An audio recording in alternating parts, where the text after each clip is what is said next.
Oi, professor, meu nome é Yasmin, vou explicar a questão 1 e 2. Bom, a questão fala pra gente montar um modelo, né? O modelo que a gente montou foi esse.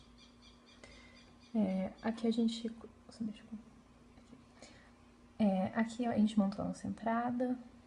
A nossa entrada tem uma distribuição exponencial de 20 minutos. Aqui são a fila para as lavadoras, né? Onde ela tem probabilidade de 50% de ir tanto para cima quanto para baixo. E aqui é a lavadora 1. A lavadora 1 com distribuição triangular de 25, 30 e 35. Aí vem a fila para autoclave e autoclave 1 e 2. Aqui a gente usou o recurso pool, né? A gente não colocou aqui os recursos autoclave 1 e 2, porque se a gente colocasse os dois recursos juntos, ele só ia poder executar a atividade se os dois estivessem disponíveis. Né? Então, por isso a gente fez um pool tanto para os técnicos quanto para as autoclaves. Então, aí a fila para o técnico 1 e 2, que é a montagem dos kits, e a montagem dos kits. E, por fim, a saída. A saída a gente colocou aqui para sair 250 caixas. Tá. Aí, depois, ele pede para a gente rodar, né, o modelo e dar o tempo total de processamento, né, que ficaria aqui. Então, o nosso tempo total de processamento foi 5.478 minutos. O tempo médio no sistema e as ocupações a gente pegou usando o relatório, né, que ele dá, que ficaria esse aqui.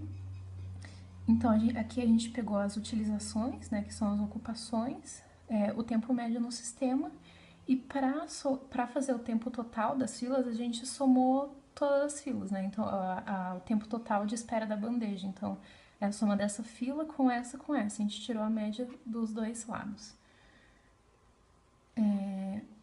Aí depois ele pede para falar onde que tá o gargalo, né? O nosso gargalo tava nas lavadoras, né? E a média de espera era de mais ou menos 48,53 minutos. A questão 2 era pra gente executar 10 repetições do modelo, dar o tempo de processamento e intervalo de confiança. Né? Então a gente fez o seguinte, a gente fez uma planilha no Excel com 10 aplicações, né? A gente só não fez com 2 porque não dá pra fazer no Simulate. Anotamos o tempo de processamento de cada um e calculamos a variância e o desvio padrão. A gente fez isso para calcular o intervalo de confiança. No intervalo de confiança a gente usou a tabela T de Student e a gente chegou nesse resultado, 236,45. Então esse é o nosso intervalo. Então o tempo total de processamento, a gente usou o tempo total de processamento da 10ª repetição. E o intervalo de confiança é 223,48. Depois ele pede para... aqui. Se a gente deseja ter uma precisão de menos de 1,5 horas, quantas repetições? Então a gente fez o seguinte. A gente usou essa mesma tabela que a gente fez com esse desvio padrão e a gente jogou nessa fórmula aqui. Essa fórmula, ela dá quantas repetições a gente precisa para que o nosso intervalo de confiança seja aquele. Né? Onde N seria o número de repetições, 100 vezes Z. O Z a gente usou 1,96, né, que é da tabela 6, da tabela Z para 95% de confiança. Esse é o desvio padrão. O R é a precisão. A precisão seria o tempo que você quer, no nosso caso 90 minutos, dividido pelo tempo total de processamento. Então seria 90 minutos dividido por 5.258. Isso em porcentagem, vezes a média elevado ao quadrado. E essa fórmula nos deu 62,3 repetições, ou seja, a gente precisava fazer 63 repetições para que o nosso intervalo fosse aquele. Então, é isso que a gente fez até 63. E calculamos de novo a média, a variância, o desvio padrão e agora o intervalo de confiança com a própria fórmula do Excel, porque a amostra era maior que 30. Esse foi o nosso intervalo, 75,22. Ou seja, tá menor do que o 90, então ele é válido. Depois ele pede para executar o número de repetições e dar a metade da largura do intervalo de confiança obtido, né? Então foi esse é 75,22, é a metade da largura. A gente ajustou o número de repetições porque foi meio que assim no chute, né? Pegamos aqui no 57, depois no 50, nas 50 amostras, e com 50 amostras o intervalo de 88,1 25. Então, com 50 repetições, a gente conseguiria esse intervalo. Oi, professor, eu sou o Gabriel. Vou explicar os exercícios da parte 3 e 4 do trabalho. O exercício 3, a parte 3 de warm-up do trabalho, para realizar ele, a gente colocou 650 como o número de bandejas que sai do sistema, e no tempo de warm-up a gente foi chutando valores até que o tempo necessário para processar as 650 caixas fosse estabilizando para assim achar o melhor tempo de warm-up para o sistema. Para isso a gente construiu uma tabela onde a gente colocou os valores que a gente chutou de warm-up, a quantidade que para eles todos foram 650. Ali a gente colocou o tempo necessário para processar completamente os 650 caixas, e a última ali é esse tempo necessário menos o tempo de warm-up. Ao construir a tabela e posteriormente o gráfico, a gente constatou que o tempo necessário de warm-up foi 1032 minutos, porque foi aonde foi se estabilizando esse tempo necessário para processar as caixas. Já 1033 minutos, ele deu um salto de 13.961 minutos para 14.041 minutos. Então a gente analisou através do gráfico, que é onde foi estabilizando esse tempo de warm-up,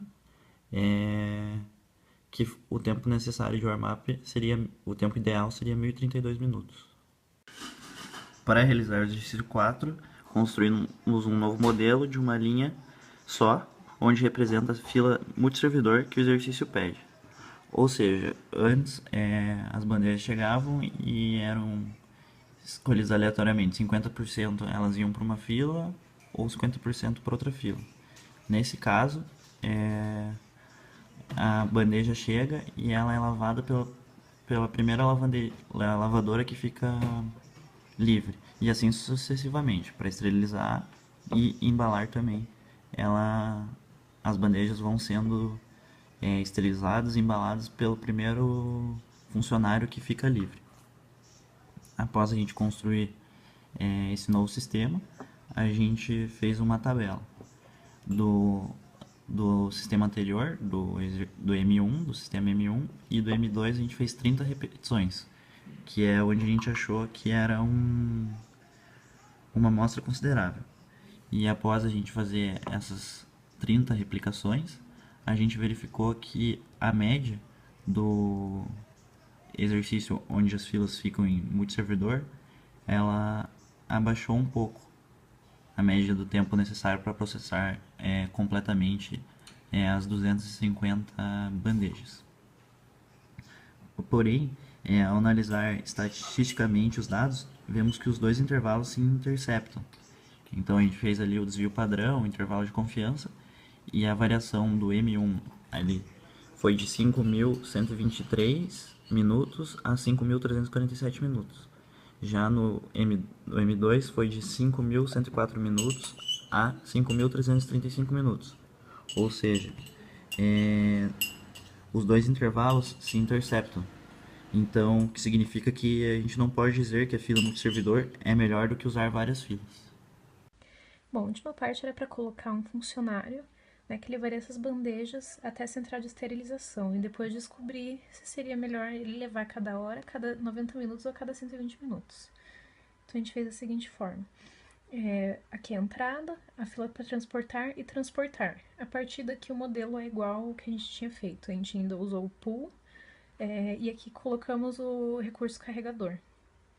Assim, quando a gente a gente fez sem esse collect. Então, aqui. Então, a gente viu que o carregador ele estava transportando não a cada 60 minutos como a gente queria. A gente colocou esses 60 minutos aqui, ó. Na eficiência, time to repair, aqui. A gente tinha feito outra com 120 minutos, mas aqui no caso, 60 minutos. Então a gente viu que ele não estava levando a cada 60 minutos, então a gente fez da seguinte forma: a gente colocou aqui para ele coletar 3 caixas. Para 90 minutos a gente colocou para coletar 4 e para 120 minutos coletar 6. Porque quando ele coleta 3, a gente meio que obriga ele a esperar as caixas chegarem. Né? E como as caixas chegam numa distribuição exponencial de 20 minutos, então chega 3 caixas por hora. Então foi mais ou menos esse raciocínio que a gente usou. Então vão chegar 3 caixas, e na hora que chegar essas 3 caixas, ele vai transportar, ele vai levar para as filas e depois elas seguem normal.